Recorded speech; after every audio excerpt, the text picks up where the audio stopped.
लोकसभा चुनाव 2024 के मद्देनजर हरियाणा में 25 मई को मतदान होगा, जबकि इसका परिणाम 4 जून को घोषित होगा।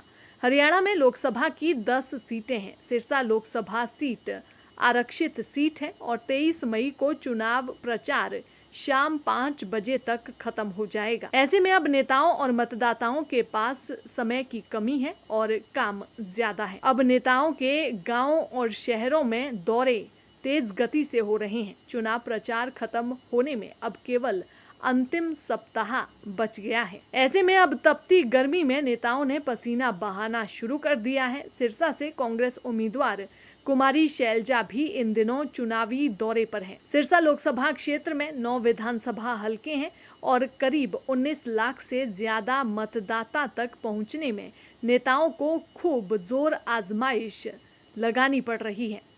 सिरसा से कांग्रेस उम्मीदवार कुमारी शैलजा भी रानिया हलके के दौरे पर है और आज दिन भर कुमारी शैलजा करीब 1.5 दर्जन गांवों का दौरा कर कांग्रेस के पक्ष में वोटों की अपील भी करती नजर आई। इस मौके पर कुमारी शैलजा ने जहां कांग्रेस की भविष्य की रणनीति के बारे में लोगों को जानकारी दी, तो वहीं दूसरी ओर भाजपा की नीतियों की जमकर आलोचना भी की। दैनिक सवेरा के लिए सिरसा से विजय कुमार की रिपोर्ट। अब देखो, आपने बहुत लोगों को, देशवासियों के आंसू बहुत बहा दिए। बहनों के आंसू पहुंचने की बात थी और कहां से कहां महंगाई पहुंच चुकी है। देशवासियों के आंसू आपने निकाल दिए हैं। तो अब इस तरह के जो बोलते हैं ना, मगरमच्छ के आंसू, वो ना बहाएं। श्रद्धा हमारी सबकी है, माँ गंगा के प्रति भी है, राम जी के प्रति भी है। हम सब श्रद्धा रखते हैं।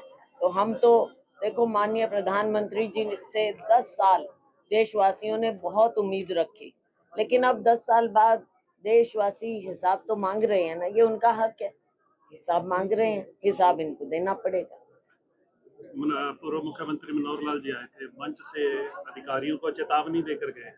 इसको किस तरह से देखें? बिल्कुल ये मिसयूज है सरकारी मशीनरी का, अपने पद का। हालांकि वो पूर्व मुख्यमंत्री हैं, लेकिन सबको पता है कि चेहरा बदला है, व्यवस्था नहीं बदली है। और ये उसी तरह से दमनकारी नीति अपना रहे हैं, चाहे सरकारी मशीनरी पर हो और चाहे किसी और पर। हम भी कहते हैं कि अधिकारियों की जिस तरह से आपने प्रताड़ना की है, अधिकारी भी गलत काम ना होने दें, फेयर करें। हम ये नहीं कहते कि भाई हमारा फेवर करें, लेकिन भाजपा डर गई है। उनको ये लगता है कि वो नॉर्मल उसमें हारेंगे, तो इसलिए वो अधिकारियों को चेतावनी दे रहे हैं। हार चुकी है भाजपा, वो अपनी हार को दबाने के लिए इस तरह की बात कर रहे हैं। शिकायत कांग्रेस द्वारा की जाएगी? हम शिकायत बिल्कुल। इस तरह का माहौल दिख रहा है मैडम। 10 सीटें हैं हरियाणा की और देखो, अलायंस की हैं, हमारी इंडिया अलायंस की। 1 पर आप पार्टी है, 9 पर कांग्रेस है। और जो अब तक इंडिकेशन हमको आ रहे हैं, अभी हफ्ता जितने भी बचा है, तो लग ये रहा है कि जो एक हाइप बन रहा है कांग्रेस का नीचे जमीन से। हमारे भाषणों पर आप मत करिए, जमीन पर लोगों की बात सुनिए।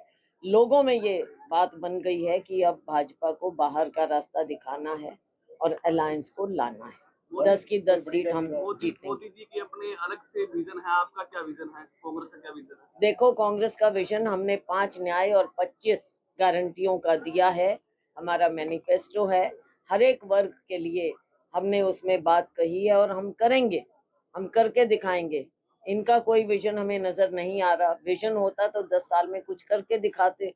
विजन इन्होंने रखा केवल अपने अमीर साथियों के लिए, आम नागरिक के लिए कोई विजन नहीं सामने आया। बड़ी रैलियां होंगी कांग्रेस? बिल्कुल। वो अभी डिटेल आ जाएगा। Thank you.